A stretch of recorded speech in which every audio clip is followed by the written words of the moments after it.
It is such a shame that the preseason doesn't count because these Golden State Warriors remain undefeated, now 3-0. Welcome to Friday Night Live.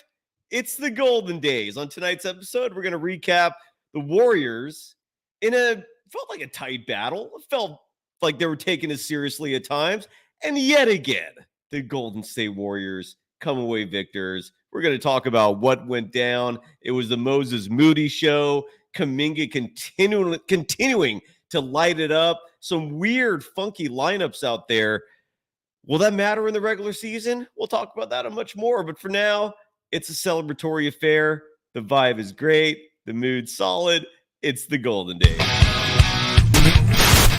They always find something to nitpick, and that's because there's expectations for us to win. It was a pretty crazy night. Let's go.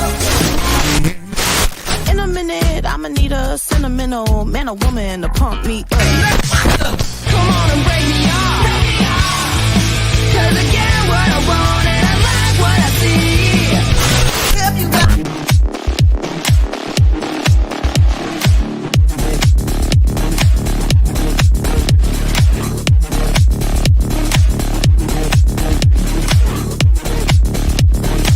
Friday night, baby!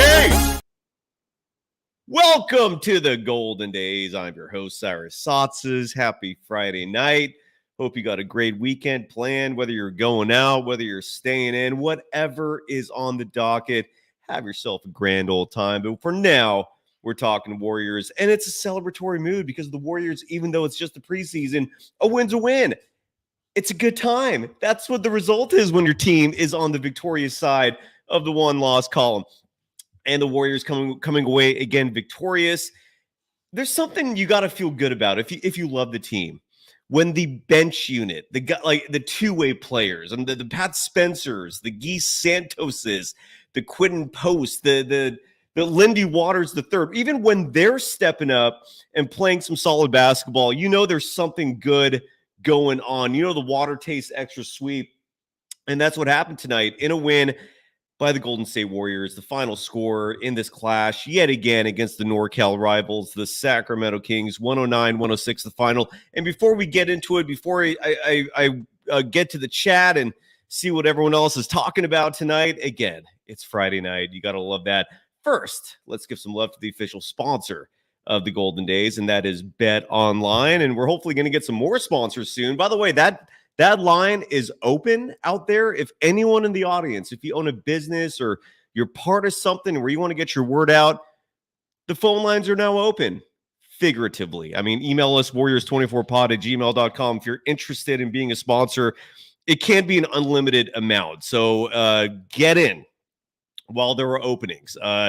Shoot us an email, reach out, and be a partner, just like Bet Online is. They're the world's most trusted betting platform and your number one source for everything sports betting. Every stat, matchup, breakdown, even live odds and spreads to bet on during the games with the largest catalog of odds on everything from football, Major League Baseball playoffs, NHL, NBA, to even political props. If you want to bet on the election, you can do that with Bet Online. And when the game's over, like tonight, especially on a Friday night, head on over to Bet Online's online casino. Create the ambiance for yourself that makes you feel like you're in Vegas or Reno or wherever you can picture yourself having the time of your life playing blackjack or poker, or maybe unwinding with one of over 150 slot games that BetOnline offers in their online casino. Head to the website today to get in on the action with America's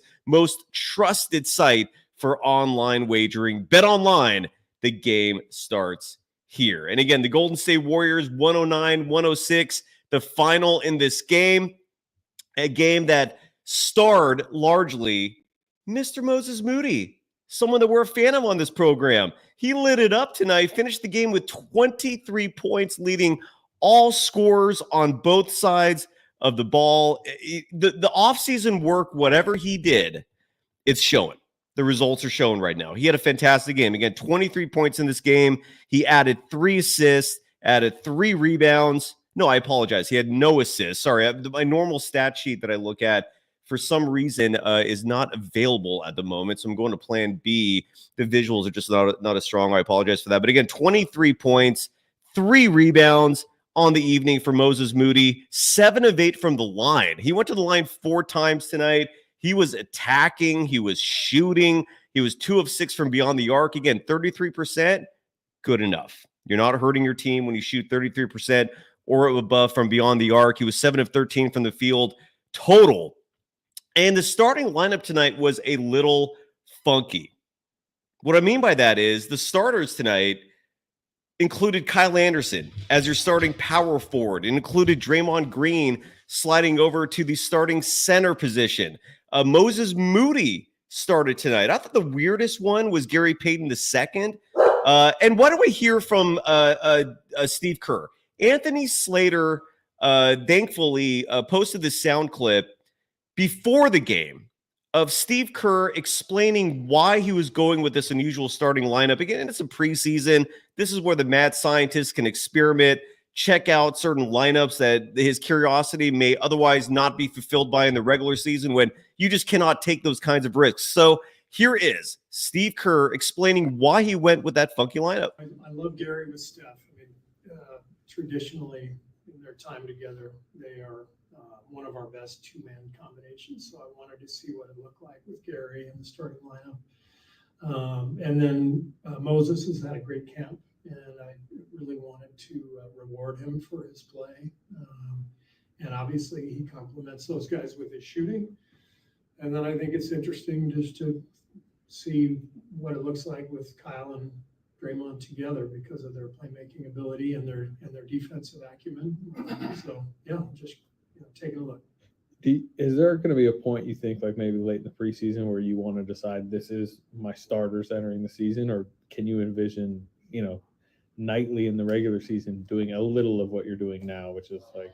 I mean, I think everything got pushed back a little bit with Wiggs' absence because he factors into this. So we just have to kind of take it, game by game and for now. But we want a starting lineup to form and to establish some continuity for sure.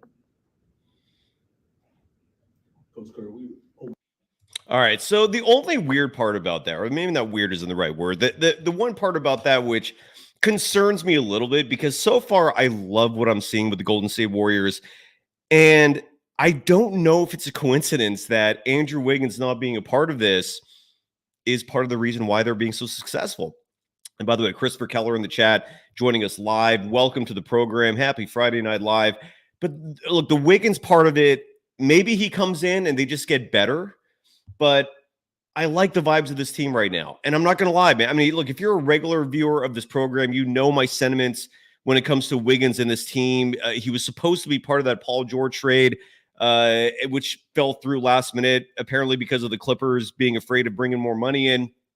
And to me, Wiggins, I don't know if he helps. I don't know. And we could save that topic for another show, but he's still recovering. We don't know yet if he's going to play Sunday. That's going to be preseason game number 4 for the Warriors. But when you see what this team is doing right now, you got to like it. And it's not the 3-0 record either. It's the fact that the ball's moving. Steve Kerr has mentioned, I forgot where that attribution came from in the last day or so, that he wants the Warriors to, I think, lead the NBA in threes. I don't know if I got that quote correctly. It was something to the vein of him wanting the Warriors to be a high-volume three-point shooting team. And so far, we're seeing that. There's a lot of shots being put up. Again, the ball's moving great. The defense is playing on a string. That's really sticking out to me. And we shall find out if the Wiggins part of this will help or will hurt. Because right now, again, Steve Kerr said he wants a 10-man rotation. You've got easily 12 bodies, not including Wiggins, who belong. I want to see Lindy Waters playing, man. I even like what he's bringing to the table. He's a fantastic shooter. And I don't know where Wiggins fits in all this. So I guess we shall find out and see if that's going to be an issue or not. By the way, we're in the chat. Are you Omar? I saw a comment here from someone over in, oh, there you are. Omar Drama. I just want to give a shout out to everyone who's new and maybe not super close to the San Francisco Bay Area where the Golden State Warriors play. So welcome to the program. Hello. But nonetheless, the Warriors, despite a funky starting lineup, despite high turnovers in the first half, which was a huge reason why the Warriors were down at the half in this game to the Sacramento Kings. It was a close game throughout. The Kings went on a 16-2 run and then a 19-4 run between the first and second quarter. The Warriors started this game on fire. They led 34-30 after the first quarter. It was a very high volume affair when it came to scoring, field goal attempts, just pure offense. Both teams were putting in a lot of buckets. But I got my notes, and this is what I took away from this game. And I'll obviously get to the chat tonight because I love our audience participation in all this. Kyle Anderson hitting some three-pointers to start the game. He bricked his third one hard. He shot 22.9% from deep last year. Now, that's not good. That is not good. That is well below the Mendoza line for three-point shooting, which is 33%. And again, the reason why 33% is what is acceptable for three-point shooting is because 33% from threes translates to 50% from two. And if you're a 50% field goal shooter, you're doing good. You're fine. And so 33%, given you're getting an extra point with the three-point shot, if you're shooting 33%, you're doing okay. You're not hurting your team.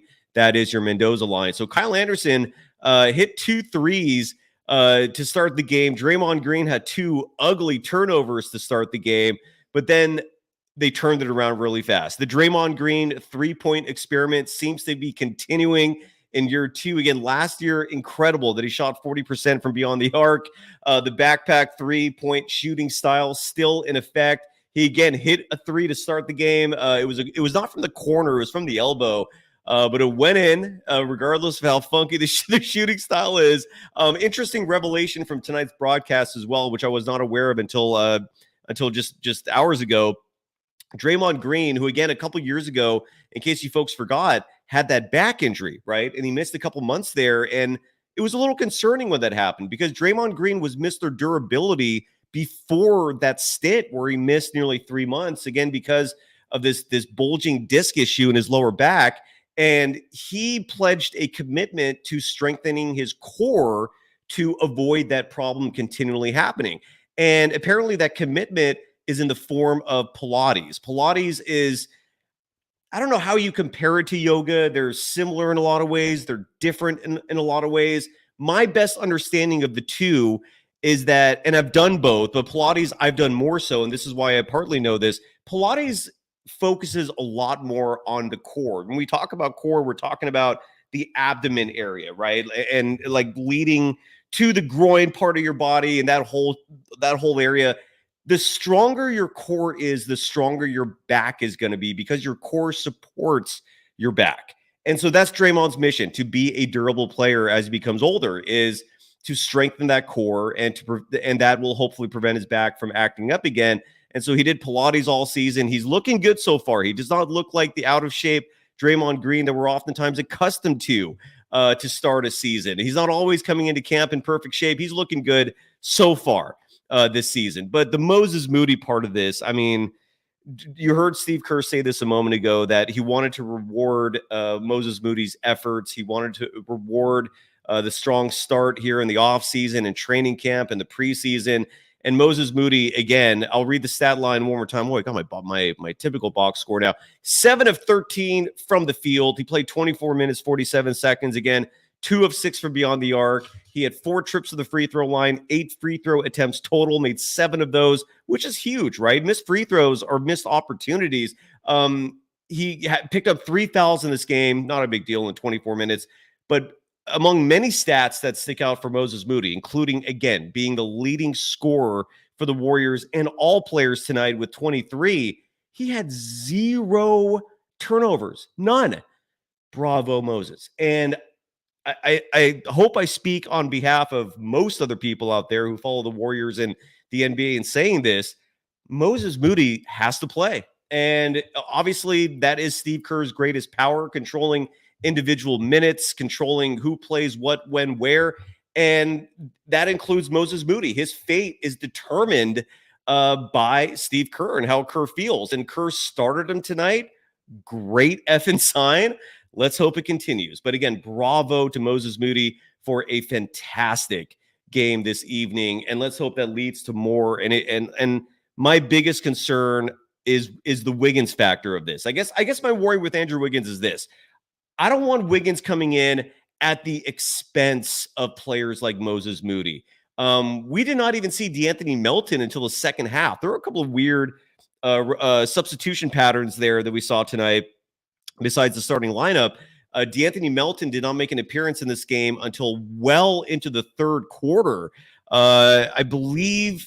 Oh no, I'm sorry. He started the third quarter, and then he immediately hit a 3-pointer. My point is, I don't want to see him losing minutes. I don't want to see Buddy Hield losing minutes. I don't even want to see Brandon Podziemski losing minutes. I mean, history means something, right? It's and the way Wiggins has been playing the last 2 years, he does not deserve playing over any of those guys, and we shall see what happens with that. It's a little worrisome given Kerr's typical tendency of favoritism for his veterans, and especially for the players that were on that 2022 title team. He has clearly shown that those are his boys. So we shall see what happens with that. But Moses Moody, bravo. And then Jonathan Kuminga. I thought it was a little weird as well that he did not start this game. And again, with that funky starting lineup, we have no clue if that reflects anything when it comes to the regular season. I mean, none of us really know what's going through Steve Kerr's mind in terms of why he's playing these lineups right now, what he's looking for. We don't know if Terry Stotts has some influence in this, but regardless, the experimentation is real right now. Kuminga coming off the bench tonight and still played fantastic basketball. Obviously, what all the news headlines are going to say about Kuminga is the three-point shooting. For a second game in a row, he lit it up. He's not hesitating. He's quickly firing. He's not thinking about it. The work in the offseason is paying off. Kuminga tonight finished with 19 points. There were some rebounds that he grabbed. He had 7 rebounds in this game total. But there was a moment in this game, it was around the 7:35 mark of the second quarter, where Kuminga was using as his athleticism to grab really tough rebounds, both on the defensive and offensive side of the board of the game. And again, Kuminga tonight, 7 boards. He had one offensive rebound that came in the second quarter. But we're seeing the rebounding, right? That's one part of his game. I feel like the Warriors and everyone has wanted to see more from him. That's going on in the preseason. 3 of 4 from beyond the arc, 75% shooting in tonight's game from deep, 19 points, 7 boards. Oh, and don't forget the fact that he is easily the best Warriors player in terms of getting to the line. 5 trips to the line tonight. Did miss 4 free throws, and I will call him out for that because Kuminga does have to be a little better in terms of his free throw shooting, although last year he was excellent at that.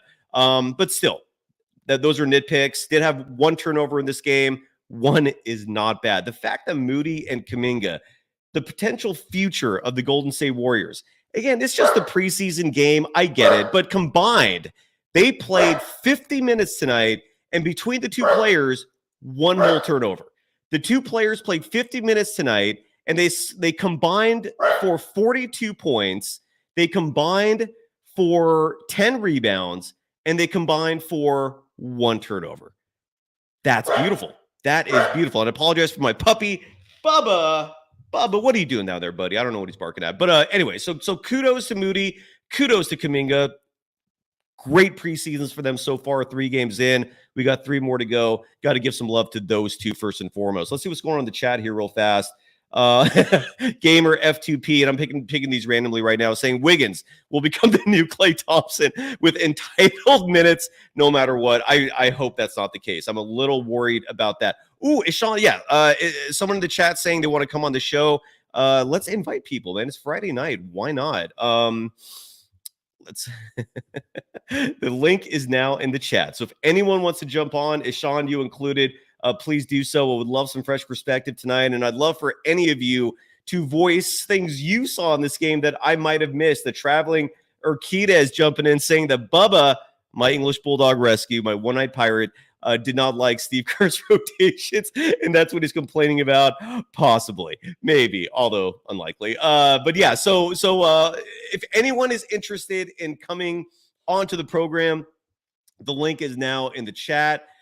Jump in if you want to join me. I'll happily welcome you to the show and give you some time and space here. Let's go back to my notes real fast. I want to highlight everything else that went on in this game that I think should be mentioned. Kevon Looney getting a big run in this game. I thought it was bizarre that for the second game in a row, we saw Looney playing before Trayce Jackson-Davis. And again, I don't know if this is just Steve Kerr experimenting. I don't know if this is him trying to find out if Looney has a place on this roster to get real minutes. I heard Kuminga Azubuike on the program tonight say something that was very much on the homer side of things. And I love Kuminga, but it was a kind of ridiculous thing where he said at one point, and let me double check my notes because I think I even wrote down verbatim what he said right here. Kuminga Azubuike calling Kevon Looney a, quote, great defender, unquote, as Sabonis was eating him up alive. And the contrast between Looney and Trayce Jackson-Davis, it's growing bigger and bigger almost by the day. Trayce Jackson-Davis belongs. Trayce Jackson-Davis could be the starting center for a team that makes a deep run of the postseason. He is a fantastic big, and the Warriors are so lucky to have him. Kevon Looney, I've said this before and I'll say it again. One of my favorite human beings who has ever put on a Golden State Warriors jersey. We'll never forget his contributions in 2022, capped off with a 22 rebound affair in the closing winning game of the Western Conference Finals. We'll never forget moments like that. But no, his defense is not great. Domantas Sabonis tonight, by the way, 13 points, 13 rebounds. We did not see Trayce Jackson-Davis enter this game until the 4:02 mark of the second quarter. And by that point, Sabonis had already been eating his fried chicken. I don't know what's going on there. I don't know if it's just experimentation. I don't know if this is a message to Trayce Jackson-Davis that he needs to work harder in practice. Maybe it means absolutely nothing. But one of those two players is clearly better than the other, and it's not Kevon Looney. So I just hope this is preseason experimentation on that part because Trayce Jackson-Davis belongs. Trayce Jackson-Davis is the center for this Golden State Warriors team. And again, he's someone who will not represent his contributions often in the stat sheet, right? You're not going to see big scoring nights from Trayce Jackson-Davis. You might not see big rebounding totals from him some nights. Doesn't matter. He is an impactful player. He's a fantastic rebounder, a fantastic defender. And that's really all you want for a team like this that relies so much on your wings for your offense and for perimeter defense being essentially covered. You want Trayce Jackson-Davis to just do his thing. So let's hope he plays a more significant minutes once the regular season starts. He played 16 minutes in tonight's game. There's Eshaan. Let's take a break for someone's voice and face who is not mine. Welcome to the program, brother. Good to see you again. It's been a while. You're reacting to tonight's game, and good to see you. I didn't really watch much until like the fourth quarter because it is preseason. I'm kidding. No, I was about to. Yeah, I mean it is preseason, but like, I saw all the third stringers just like pull together a win, and I liked what I saw, honestly. Yeah. Anything you did not like? Again, I didn't really watch much of it, so I wouldn't. But so I are guess, you coming on just to say what's up? What's going on, man? What brings you on the show tonight, brother? That I'm liking what I see out of the Warriors, even though I wasn't so high on them. But if they're gonna make 28 threes a game, then that's a good sign for the future. I heard Rick Barry's was like making that correlation between the Hawaii training camp and the Warriors training camp. I was like, is there something up with that? But I don't know. But Warriors off to there might be. Start. Yeah, I don't know. There might be. Dude, the history is a very prominent aspect of sports, right? Like when you go into an arena or a stadium or a team's offices, wherever their camp is or their headquarters are, you'll see all the memorabilia. And Joe Lacob reveres Rick Barry, dude. Like they do focus on history a lot. So, and Steve Kerr, clearly, right? I mean, he's been around basketball for 30 plus years as a player and coach. So it could have very well played a part. Stephen Curry is a history aficionado. That dude knows about 1950s basketball. You can be right, but you very well might be right, dude. Like that could have played a part in it. Who knows? But anyways, man, what are you doing tonight, dude? It's Friday. What's going on with you? I was just out with my friend. Just played basketball as well today. So that's about it. I was just playing basketball in the evening. Thank God the heat wave is gone now. Yeah, dude, that was crazy. Yeah. Although it's I don't want to complain because in Florida people are like dying and Oh losing yeah, their well, that's homes, true. but I hear what you're saying, man. It's not fun, right? That was not fun, dude. Watching that Niner game where it's like 101 degrees in Santa Clara during a game. Yeah, Woo! I heard it was that hot, but I didn't watch now. Yeah, that was So like, but with the Warriors, I still think they're a trade away. You know, the chemistry wise, they look really good right now. Like all the vibes are good. So I don't know if that's a result of Clay being gone and like the locker room being all moody or whatever. But the losing hasn't started yet. If they start losing, let's see how they react. But right now the vibes are good, so I like what I'm seeing. Um, yeah, so Portland should be an easy game, but they should win. I'm surprised. I wouldn't be surprised if they do lose though. So we'll see. 12 days, right? We got 12 days until the season tips off, which is incredible, man. I cannot believe it's here. Eshaan, while I have you for a second, do you want to watch a really funny clip that I was going to say for the end of the show? But levity is good at any time, at any moment. And I don't know if you saw this already, but I figure I want to get your reaction while you're with us. This is courtesy of NBA TV. This was earlier tonight. And Sam Mitchell, a former NBA Coach of the Year, former NBA player, he's a commentator at the desk at the NBA TV studios in Atlanta, Georgia. And I forgot the other guy's name. I think it's Chris Miles, but they were basically having a discussion. They showed the pregame ceremonies, and I'm glad. And it reminds me of the way Stephen Curry showed off his Olympic gold medal to the Chase Center crowd tonight. This was the season opener at Chase this year. The previous two games in Hawaii and in Sacramento. And so the NBA TV studios were showing this little ceremony with Kerr and Draymond, because Draymond, I believe, has 2 Olympic gold medals. And it went back to the studio. And then this frivolity took place, which kind of got uncomfortably weird. I'll let everyone else watch from this point. So here is Sam Mitchell, and the other guy's name is like something Miles. I can't remember. He's the TV host. I apologize for forgetting his name.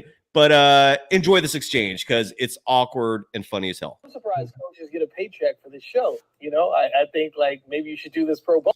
One more thing here before one more thing before we start the show. So they were having a conversation about the fact that Steve Kerr did not get a gold medal for being the head coach of Team USA. Only the players get medals, right? And so then the host jokes with Sam Mitchell, well, maybe you shouldn't get paid for being here, right, as a former coach. And Sam Mitchell did not take that joke lightly. I'm surprised coaches get a paycheck for this show. I think like maybe you should do this pro bono, my friend. Last time I looked at my check, it's pretty close. So, hey, I'm taking donations. Why don't you come up off some of that money you got since you're over there bragging about it?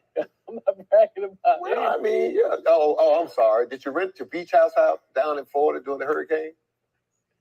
Or do I need to go on? How about your townhouse over in Buckhead? Hey, what's going on here, Sam? You want to call me out? I mean, come on. I think you screaming broke and hungry. Let's just see it. I know what you have and where you live, young fella, so you need to stop. I think we have snitches on the show today. No, we don't have snitches. We have Sam truth tellers. Mitchell. We have truth tellers, so you're the one who crying poor and destitute up here. When do I need to keep going on further, more and more? Or do you want me to stop right now? Go to this game between the Sacramento Kings and the Golden State Warriors. You're going to stop messing with me on national TV. I done told you about that. Oh, okay. The address because you're not at home right now. That's fine. Look at this. A game in Seattle. Yeah. And they move on. Oh, Eshaan is gone. I lost my. All right, Eshaan, it was a pleasure having you, brother. Oh, he's back. He ran back. No, sorry.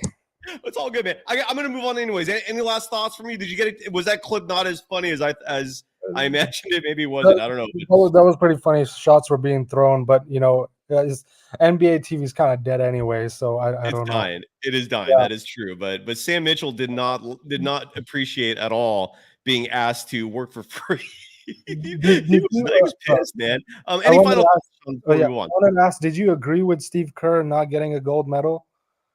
Well, that's always been the case. It's no different than a gymnast, right? They got coaches too, and those coaches aren't getting medals. It's always been that way. Do I agree with it? I don't know, man. Do you? What do you? I've never thought about it. What are your thoughts? I think they should have some part of it. I know it's been like that, but I don't know. I guess I don't know. This was pretty funny though. The clip. Yeah, Sam Mitchell, man. Yeah, that was funny. All right, Eshaan, have a great night, brother. Have yourself a wonderful weekend. Regular season starts in 12 days. We're here live after every single game, and that Portland one's going to count, dude. So if you're here with me after that on that night, jump in. Let's talk about the Warriors, and hopefully they should win. They should win. I don't know. They should. They're going to be favored. I just saw the Blazers game. Scoot literally intentionally missed a free throw just for them to lose. I don't know. Yeah, you were doing your show. I just saw him. Yeah, it felt like he missed. It felt like he missed it on purpose. I know how to play ball, but I know the way he shot. It felt like he bricked that on purpose. What would be the reason to miss it on purpose? Is there any incentive or no? Yeah, probably. I don't know. Oh, anyways, that's weird. Yeah, we shall see. Let's hope the Warriors take care of business in Portland. And dude, thanks as always, brother. Always love having you on, man. Good night. Have a great night, dude. Take care, Eshaan. And he's a regular guest of the program. Eshaan coming to us, I believe. Did you say you're from Fremont, Eshaan? I can't remember. Let me bring you back. Where are you again? Are you in Fremont or Walnut Creek? Walnut Creek, yeah. Okay, that was okay. I thought he was one of the two. All right, brother. Have a great night, man. Good to see you again. And there's a few comments in the chat that I want to get to. Cancha PR, for example, says, can you do a Brandon Podziemski, Pat Spencer statistical comparison? And you bring up Podziemski. I didn't write a single note about his game tonight, and I don't know if that's a good thing. I don't know if that's a bad thing. He was very much in the background of the action, meaning he was out there playing, but I don't really remember anything he did sticking out. When I'm looking at his stats, though, there is one stat that sticks out in a very negative manner. Brandon Podziemski had 9 points in this game tonight. He led all players in minutes. He had 29 minutes, 49 seconds. Next two on the list in terms of total minutes, Jonathan Kuminga played 26 minutes and change. Moses Moody playing 24 minutes and change. So Podziemski got a long run out there, 10 seconds shy of 30 minutes. I mean, that's more than what he played last year in the regular season. 3 of 5 from the field. That's good. He had 2 3-point attempts, missed one of them. So he shot 50% from deep. That's good. He had 1 trip to the free throw line, made both his free throws. That's also good. He had 5 rebounds in this game. Good, not great, but that's still good. 2 assists. Again, that's something I've been bringing up since last year. As a point guard, you got to get that number up. Involve your teammates more. Now, this is the stat that is no bueno. That is just borderline cringeworthy. 6 turnovers. 6. No, I don't have like a vivid memory of any of them. I don't know if anyone in the chat remembers any of those being costly per se, but 6 turnovers. That's a lot. So young man, just, Jesus, I'm getting old when I start calling people young man. That's, oh my God. Sorry about that. Bring those turnovers down, please. Okay. Just, and a lot of people in the chat saying that Podziemski is Kerr's favorite. And I mean, that minute distribution does say a lot. And I'm not just talking about tonight. I'm talking about the fact that last year, in his rookie season, he was getting more minutes than Podziemski and Moody. That's kind of weird. But nonetheless, 6 turnovers for Podziemski. Besides that, a good, not great evening. Now, Pat Spencer, since we were looking for a statistical comparison between the two players, Pat Spencer played 6 minutes, 3 seconds, the final 6 minutes of the game. Had 1 field goal attempt and he made it. Had 3 rebounds in this game. Had 3 assists in this game. Those 2 points, though, that 1 bucket was huge. It was, I believe, the second to last bucket scored in the entire game. It was a huge basket. I can't remember if the teams were tied. Let me go to the play-by-play stats I have here to confirm what happened at the very end there. If I remember correctly, so Pat Spencer made the last bucket of the game. The Warriors were down by 1, 106-105. His layup Beautiful drive to the basket. That was not an easy score, even though it was ultimately a scoop layup. But 107-106 was the score after that layup. There was 41 seconds remaining. And then Reese Beekman later came in, had an excellent defensive play where he came up with the steal. And then in frustrating fashion, the guy, I think it was Ellis that he stole the ball from, like grabbed his foot and committed a foul. Reese Beekman made both his free throws to seal the game. 109-106 was the final. So Pat Spencer, even though statistically didn't match Podziemski or came anywhere near, Brandon Podziemski also played 30 minutes. Pat Spencer played 6 minutes. So while the stat sheet says Podziemski scored 9 points and Pat Spencer 2, Pat Spencer also had 0 turnovers. So that's your statistical comparison. A few other things in the chat real fast, questions and so forth. Tim Ford writes that Steve Kerr, and this has been a criticism of Steve Kerr for years now. And this is where I think a lot of people are hoping the assistants like Jerry Stackhouse, Terry Stotts will bring a positive influence in terms of the development of the younger players. Tim Ford in the chat writing that Steve Kerr doesn't empower his youth through confidence, and he's probably pissed off Moses Moody and Jonathan Kuminga. Again, both those players last year via their proxies, their agents, publicly requesting trades, publicly complaining about their minutes. And then thankfully in Kuminga's case, his complaints worked because his minutes went up and he delivered and it paid off. But Moses Moody, we didn't see him get those consistent minutes last year. Started tonight.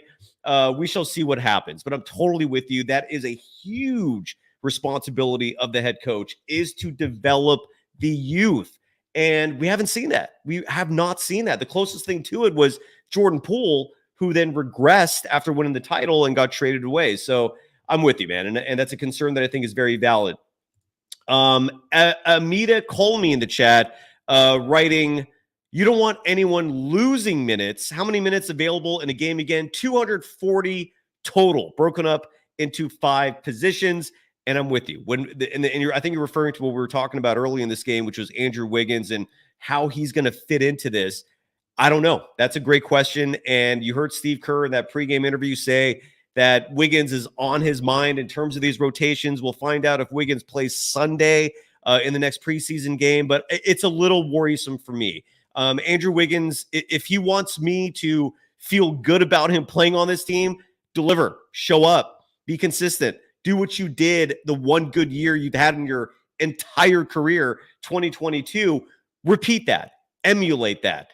If you want me to support you and you want me to, sing praises, show up, earn your money. You're the second highest paid player on this team. This team's counting on you. And for the last 2 years, he has been a huge disappointment. So we shall see what happens. But the minute distribution part of it, very concerning. I don't know who's going to lose out on this. I don't know if Wiggins is going to be seeing time playing the power forward position, which has not resulted in good things with the exception of 2022.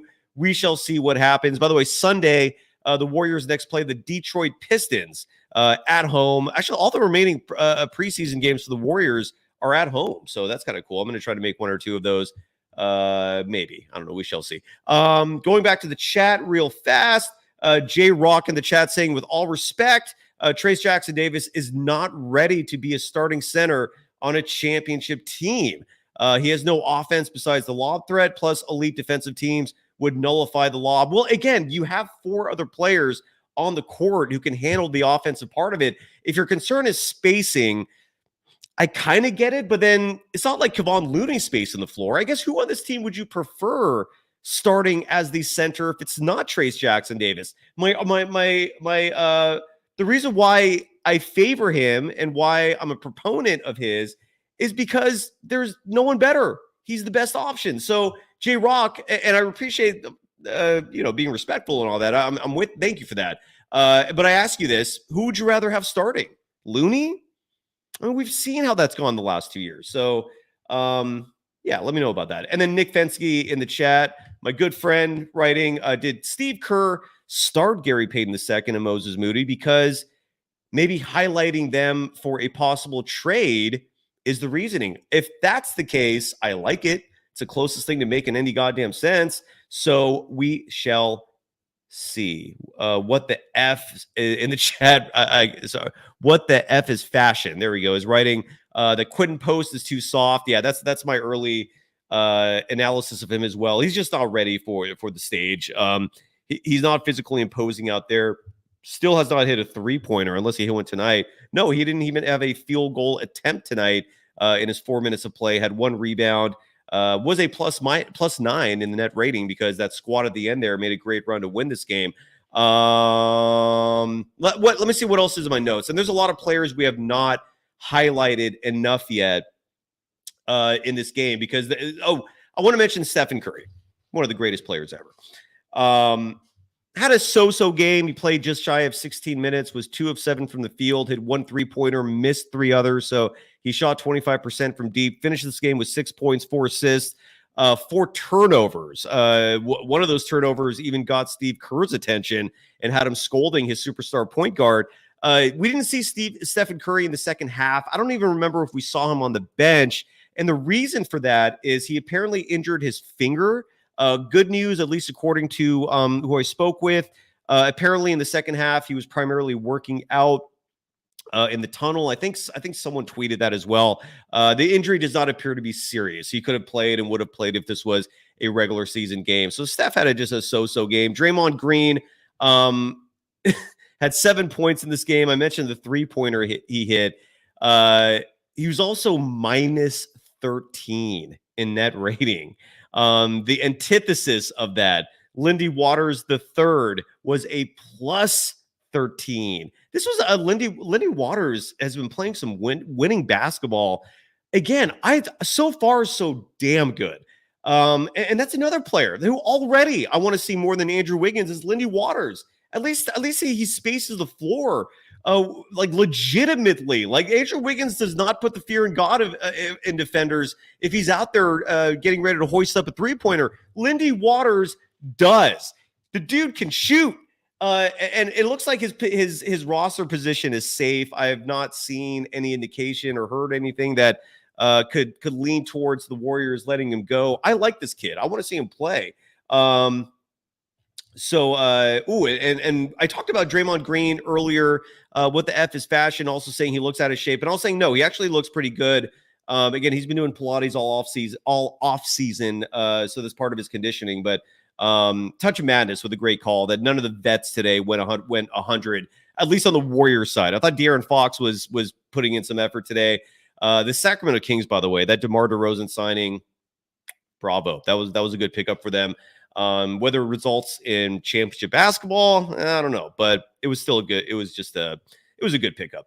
Other things in the notes and the stats. There was a play early in this game. It was in the first quarter. And if you folks watch this, the moment I bring this up, I'm sure you'll know what I'm talking about and remember this. Jonathan Kuminga there was a lob thrown to him, and I can't remember who threw the ball up. It might have been Steph. And I've never seen Kuminga try this before. He was gunning for a reverse alley-oop, meaning he caught a lob in midair and he was going to try and slam it down reversed in monstrous fashion. Like it wasn't just going to be like a gentle, like put it. He was going to slam that thing in reverse style, like very Dominique, very Jordan from the 80s.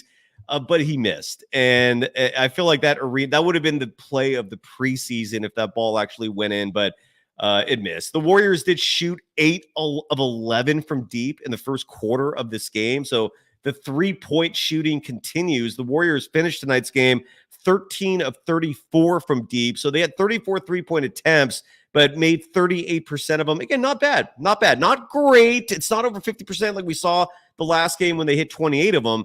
Tonight, only 13 only. That's still more than what most teams make in a typical game. But 38% total shooting percentage from beyond the 3-point line. Buddy Hield tonight. Ooh, he's looking like a damn good pickup so far. A lot of people wondered if consistency is going to be an issue for him. And again, this is the preseason, so everything we're talking about can mean nothing 2 weeks from now. But as of right now, Buddy Hield, he played just shy of 17 minutes.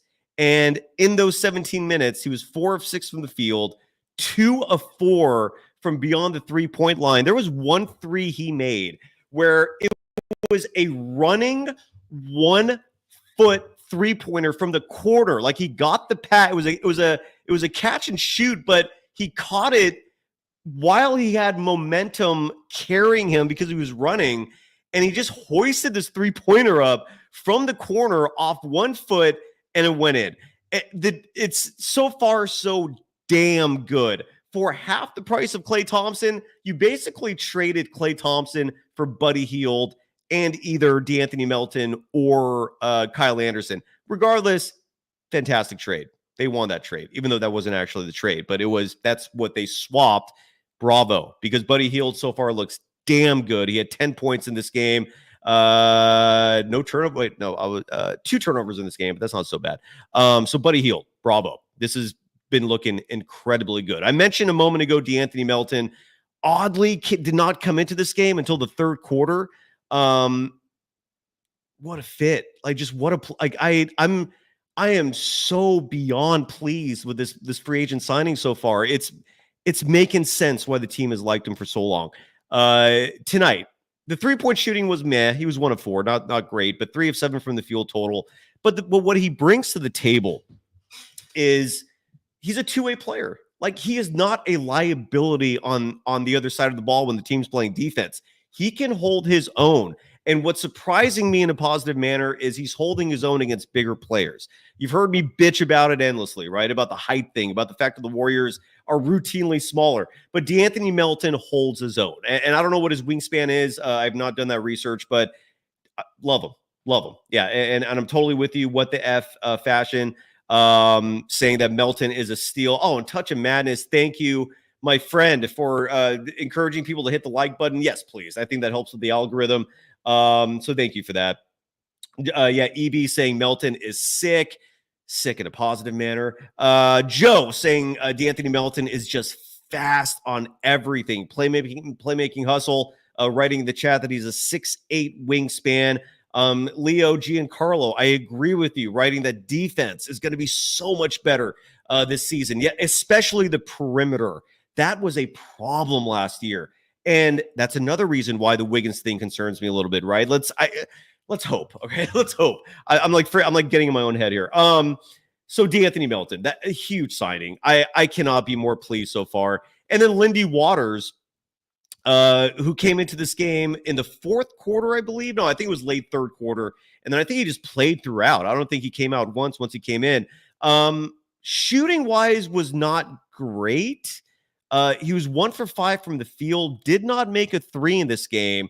But what Lindy Waters did do was get to the line 4 times. So one of those buckets was a +1. He also added 4 rebounds. I mentioned this before, that Lindy Waters III is a legit 6'6", right? It's not an exaggeration. It's not, he's not a 6'5" dude that, needs lifts to reach 6'6". No, he's a tall guy for a guard. And again, 9 points in this game, 7 of those 9 coming from the charity stripe. But the most impressive thing is the fact that when he's out there, they're winning. He's not making dumb mistakes. He had 1 turnover in this game in those 15 minutes. That's not bad. You can live with that. But again, +13 net rating. No one else was even close. No other player in this game was in double digits in terms of net rating. In fact, all the players that came out of this as winners in the plus-minus department were the guys who played at the end, right? Like Quentin Post was a +9. Guy Santos, who had a great bucket late in the game in this game, and I love Guy, although he's likely not going to get much of a run this year. He was a +9. Reese Beekman, we saw a very brief moment of him. I really like this kid. He played some great basketball at the end. We talked about, again, his steal, the clutch free throws that he made to seal the game for the Warriors. Reese Beekman, +9. Pat Spencer, +6. Lindy Waters III, +13. So I like this kid. Again, even though the 3-point shot was not falling tonight, to me, what makes a great player in the NBA, among many things, is if your shot is not going down, you make it up in other ways. Like you don't let a poor shooting night dictate your night as a whole. You can do other things to contribute, and Lindy Waters showed that tonight. So Good stuff there. Anchor Mishra writes, "Ooh, do we have some? Does Steve Kerr talk post game? Let me see if there's any sound that has come in here from the post game show.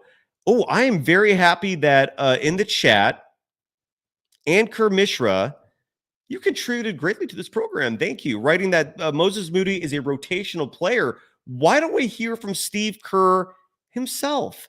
This is courtesy of, I believe, the flagship radio station of the Golden State Warriors, 95.7 The Game. Oh, no, I apologize. This is courtesy of the official TV station of the Golden State Warriors, NBC Sports Bay Area. And here's Steve Kerr after tonight's game talking about Moses Moody. In the next few days to maybe lock him into a potential starting job. Again, we've got, 12, 13 guys who are all really good players. This is probably the deepest team that I've seen here, in terms of the number of rotational guys. Moses is a rotation player, and like I said, we got 12 of them. So we have a lot of difficult decisions to make next week. And what I've learned in this league, you don't really worry about it until you have to. And, we still have, 12 days till the opener or something like that. So we'll keep working. We have a lot of things we've got to get better with and add. And hopefully it shakes itself out. But I like what a lot of these guys are doing. So do I. I like what you guys are doing too. So if I interpreted that, first of all, I don't like hearing that. I don't like the strategy of waiting to see what happens. You can plan for these things. And this is where they lost a lot with Mike Brown. Mike Brown was a workaholic. Mike Brown is the type of coach who sleeps in his office. That's who he is. Obsessed with his job, like just thinking about it 24/7. And one of the things that Mike Brown did was plan and prepare. I didn't like hearing that from Steve Kerr, that he likes to wait and see. I mean, what good does that do? Like, plan ahead, guy. Come on, man. Anyways, but it was good to hear that. It is good to hear that Steve Kerr envisions Moses Moody being a part of the rotation. So that's encouraging. Evanistics writing in the chat that Moses Moody is better than Podziemski, to be honest. Hit the rewind button 2 years ago to when Steve Kerr thought Ty Jerome was better than Moses Moody. I know this was 2 years ago, but yes, it's a problem sometimes in terms of who Steve Kerr prioritizes. And let's hope that Moses Moody is indeed a part of the rotation and is a rotation player. And this is, again, this is where I keep going back to Andrew Wiggins. Like, how is he going to fit in all this? Like, I guess we shall see. But Moses Moody was awesome tonight. I want to see if there's anyone else that I did not highlight that I should have highlighted on the stat sheet. I think I covered everyone in terms of who did what. Gary Payne II, real fast. Again, I know Steve Kerr has his favorites and he's picky Steve in terms of who he trusts, but GP2, again, he started tonight, and Steve Kerr mentioned that Steph likes to play with GP2. But look, Gary, I'm not seeing it. I'm not seeing the GP2 that was on this team 2 years ago that was literally the best defensive player in the NBA. Like, not hyperbolic saying that. No, he was literally like a Bruce Bowen level type defensive player where he was literally locking fools down. I don't see that guy right now. He isn't well in his 30s, side note. Offensively, this was a guy that, Stephen Curry once said is always at the right place at the right time. I'm not seeing that either. I'm not seeing putback dunks. I'm not seeing those corner threes go down. GP2 played 13 minutes tonight, 0 points. And again, you're not counting on him for points, but 1 rebound. Again, he missed his 1 corner 3 attempt. I guess my question is, like, what is he doing out there? Like you're struggling to get minutes for everyone. Why is GP2 getting minutes right now? I worry about that come regular season. So we'll see what happens there. I'm curious to know if folks in the chat agree or not, but Randall adding that Moody had a great game, but Kerr will bench him next game just for no reason. You're absolutely right. And that's what's driven me utterly insane at times. Yaquan Jang in the chat writing that Wiggins could be an elite defender. He is probably the only person who can reliably defend superstars and still shoot when he's in a good mental state. And again, if we get the 22 version, the guy who is just literally like sending Luka Doncic flying on his ass while he's slamming down the biggest dunk of the entire postseason, give me that, sure. But we saw that once in his entire career, and color me skeptical. You know, I'm very skeptical about Andrew Wiggins regaining his form. By the way, Yasarian He's in the chat. Just thank you. Just give me some love. My Lord, man. Yeah, go Dubs. Hit the subscribe button. Thank you, Yasarian. Thank you for the contribution. I follow up with something if you want me to mention anything or if you have any opinions that you want to share. But yeah, please bring it in. See if there's anything else in the chat. Are we done? Is there anything else in my notes? We've been going for almost an hour. Okay, that's a good run. We did a good run. The Warriors are 3-0. Let's finish on this note. This Warriors team looks good. Okay. The preseason is just that. You can't take too much away from it. You can't come out of the preseason thinking, wow, like this team's ready to, you know, you have to temper expectations, right? Now, with that said, this could have gone a whole lot worse so far. This could have, certain players could be looking way worse than we imagined, right? DeAnthony Melton could have resembled an actual 6'3" guy that can't defend bigger players instead of being a 6'3" guy that looks like a 6'5", 6'6", who can defend almost anyone on the perimeter. We could have gotten the Buddy Hield, who sometimes shows up and misses 8 of 10 threes. Instead, we're getting the one that has hit the most three-pointers the last 5 years. Moses Moody. Everyone's been expecting Jonathan Kuminga and Brandon Podziemski to take these huge leaps this year. Still might happen, especially with Kuminga, and I'll talk about him in just a second. But Moses Moody looks like he's legitimately taken a leap. He looks like almost like a whole different player. His release is quicker. The shot's going in better. He even looks like he lost a few pounds, like maybe some of that baby fat's gone. He looks damn good. And then Kuminga himself, the three-point shot is falling. He is not thinking. He looks good. They look good. We just got to keep the expectations reasonable, right? And it's going to be very interesting to see what happens when the Warriors play their last two preseason games. They're playing the Lakers in both of those final games. So they play the Detroit Pistons Sunday at home. And Detroit might actually school the Warriors because Detroit has an army of young players. And if the Warriors and their veterans especially are kind of like taking it at half speed, Detroit might come in here and just run the Warriors out of the building. And that'll mean nothing. All right. But they're going to play the Lakers Tuesday and Friday next week. Both games at Chase Center, if the schedule I'm looking at is correct. That I'm interested in seeing how the Warriors do with, because they are going to play some real minutes for at least a part of those games. You're going to see full Laker lineups out there, and those lineups are big, and that's always been the Warriors' problem, right? Like dealing with bigger teams and not being completely overwhelmed by them. So Tuesday and Friday next week, I'm fascinated. Let's see how they do against the Lakers, but so far, so damn good. I'm liking what I'm seeing so far. Any last thoughts from anyone else? Yeah, Joe, you're absolutely right. Every piece on this roster is workable. Oh, Joe, thank you, man. Thanks for the compliment. 49ers Minded, who, by the way, has a great Niners show. Strongly recommend checking that out. Writing that you wouldn't expect Andrew Wiggins to regain that form. And again, I'm skeptical. If he surprises me, I'm happy.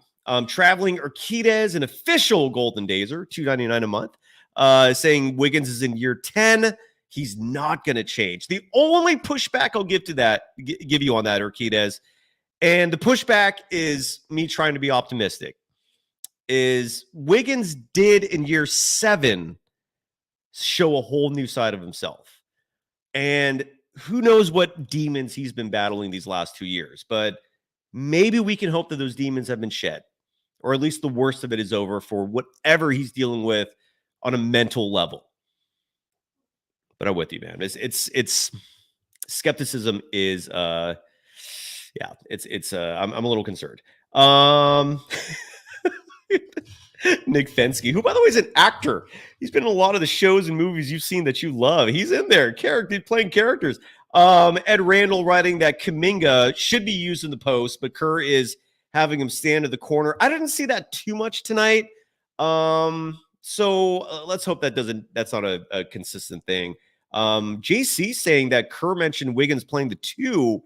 I'm going to try to find that. I didn't hear that. But anyways, are we good? Are we done? Friday night? Go have fun out there. If you're young, do not forget you're only young once. Be safe. Don't go to prison. Don't make decisions that you're going to wake up regretting, but also have yourself some damn fun. You're young once. For your old folks out there, hope it's relaxing. Hope it's chill. Hope whatever, gives you a rise in this world. Hope you get some more of that this weekend. And is that it? Anything else? I just want to make sure I address everyone. Your casual said they watched the movie Terrifier 3. Is that the one where they're smiling like they have those big ass smiles that I saw the commercials and it just looks creepy. What the F is fashion saying don't sleep on Andrew Wiggins? I hope you're right. I'm curious. Eshaan agreeing about Detroit, who is a big team, who's a young team, who, again, they might run the Warriors out Sunday. Do not panic. And we'll be back here Sunday night at the absolute latest. So join us then. Again, we'll be live for postgame after every one of these games. Bloomer, I haven't seen you in a while in the chat saying, sorry, I haven't been here for a while. Yeah, dude, OT at work. I get it. Yeah, you're always a golden dazer, my friend. Absolutely. Gilbert Arballo, don't ask me about baseball opinions. It's worthless. You might as well ask me about Russian politics. I'm not an expert on baseball. Football's a whole other story, but I have no idea. And Energy and everyone else, right back at you. Take it easy. But look at this. Look at the throwing some money in just to say I'm awesome. Damn, dude. You're Syrian. Thank you, brother. That's just really, really sweet. And the Golden State Warriors, folks, feel good about that, all right? Feel good about it. There's something real going on here. They've got a team. We'll see how that goes on Sunday when they play the Pistons. Thanks, everyone. I hope I addressed everyone's comments and concerns and hope I gave you all some time. And have a great night. Happy Friday. Bye-bye.